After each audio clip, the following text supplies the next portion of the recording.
Bismillah ar-Rahman ar-Rahim. Bonjour mes élèves. On continue nos cours à distance. Nous sommes dans le chapitre 2, les phénomènes géologiques externes, Al-Tawahir Géologia Al-Kharijia.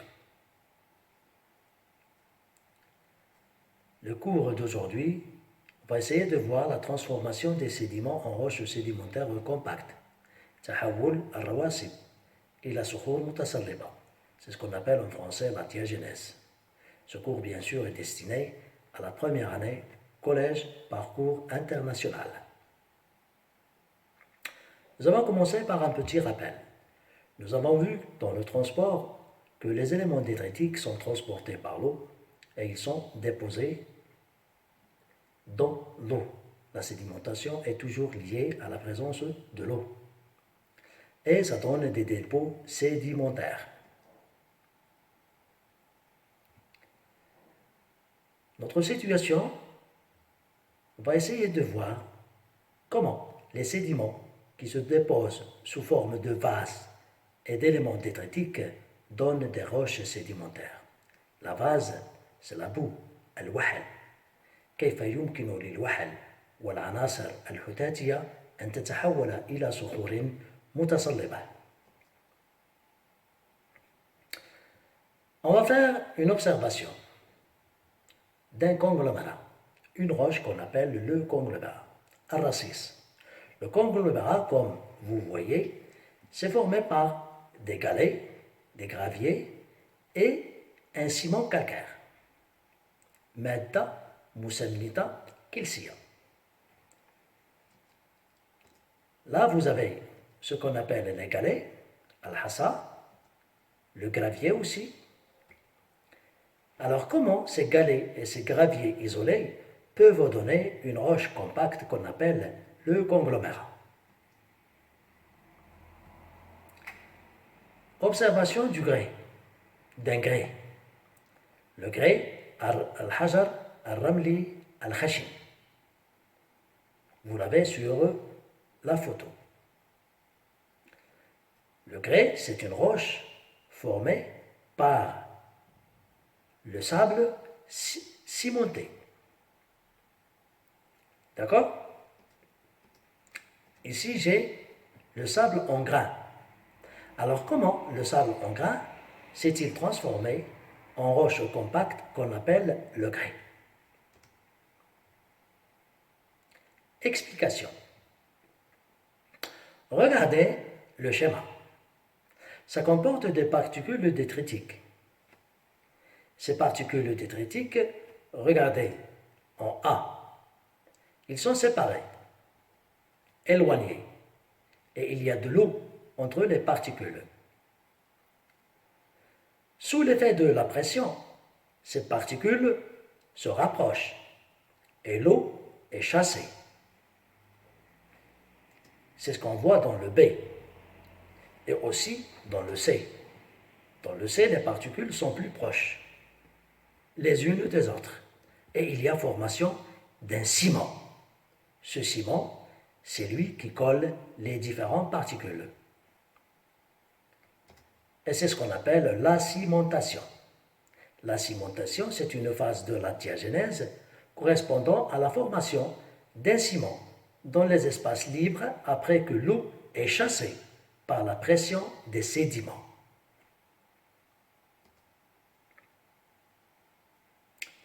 Observation 2. Nous avons la boue argileuse, al-wahal. En haut, la boue argileuse. En bas, nous avons la roche argileuse. La roche argileuse, il est compacte. Alors, comment la boue s'est-il transformée en roche compacte?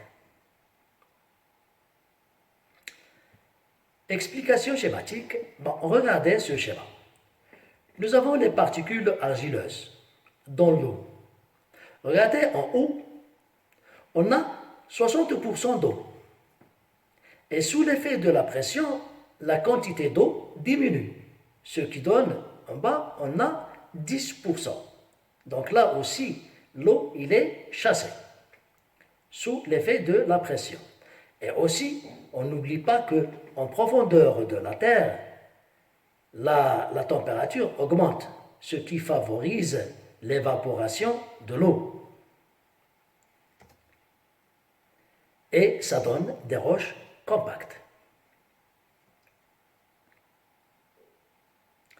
Conclusion, sous l'effet de la pression et de la chaleur en profondeur de la Terre, l'eau est chassée et les particules argileuses se compressent. C'est la compaction. Ça veut dire que les particules, ils sont de plus en plus poussées les unes vers les autres jusqu'au moment où il y a compression et ça donne la roche compacte.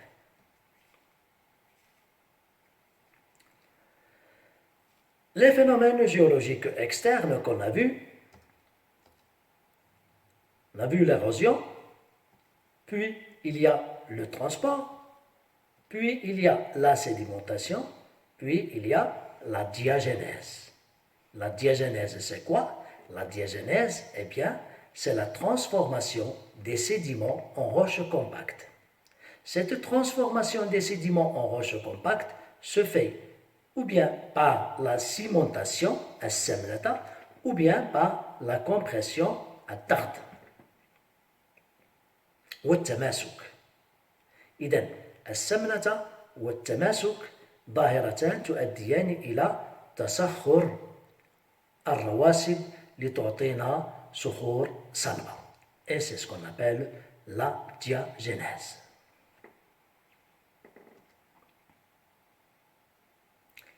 Définition de la diagénèse, c'est la transformation des sédiments en roches compactes. يتحول الرواسب إلى صخور متصلبة par différents facteurs. Ces facteurs sont la cimentation, السمنة, et la compaction, التماسك. Donc ce sont deux phénomènes qui donnent des roches compactes. Les sédiments ne vont pas rester sédiments, mais ils vont se transformer en roches compactes. Ils vont être cimentés ou bien compressés. Et c'est toujours sous l'effet de la pression des couches les unes sur les autres. Je vous donne ici une petite classification granulométrique des roches. Cette classification, elle est faite selon le diamètre des particules détritiques. Alors, si les particules détritiques sont de 20 à 250 mm, le nom des sédiments, c'est les graviers et les galets, et la roche, c'est le conglomérat. Si les éléments détritiques sont de 0,60 à 2 mm, eh bien, le nom des sédiments, c'est le sable grossier et la roche, c'est le grès. Si les éléments détritiques sont de 0,50 à 1 mm, c'est le sable fin et toujours la roche, c'est le grès. Si les éléments détritiques sont moins de 0,1 mm, très fin, c'est la boue argileuse comme sédiment. Et la roche, c'est l'argile. Donc ici, on a trois types de roches. Le conglomérat, al-rassis, le grès,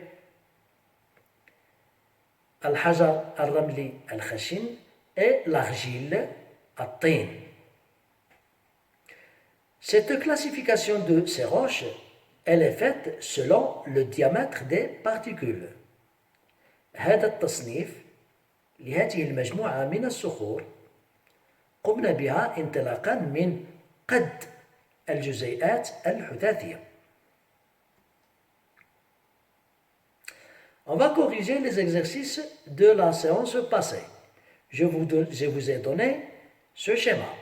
Je vous ai demandé de schématiser l'image. Et la question c'était expliquer ce granoclassement. Eh bien, la réponse, ce granoclassement, il est horizontal. Nous, on a vu le granoclassement vertical. C'était le dépôt dans un milieu calme. Là, c'est un granoclassement qui est qui est plutôt horizontal. Donc, là, le milieu n'était pas calme. Les sédiments, c'était dans de l'eau courante. Alors, l'eau courante, lorsque la vitesse de l'eau diminue, les particules commencent à se déposer. Lorsque on a un courant d'eau et que la vitesse du courant diminue, eh bien les particules ils vont se déposer. Et le dépôt de ces particules se fait horizontalement. Comme vous voyez sur l'image. Exercice de la prochaine séance. Vous avez l'image, vous avez le schéma, on a des particules détritiques et ça montre que l'eau est chassée sous l'effet de la pression. Ce que vous allez faire, c'est de décrire le phénomène géologique présenté dans l'image. D'accord? Merci mes élèves et à la prochaine séance.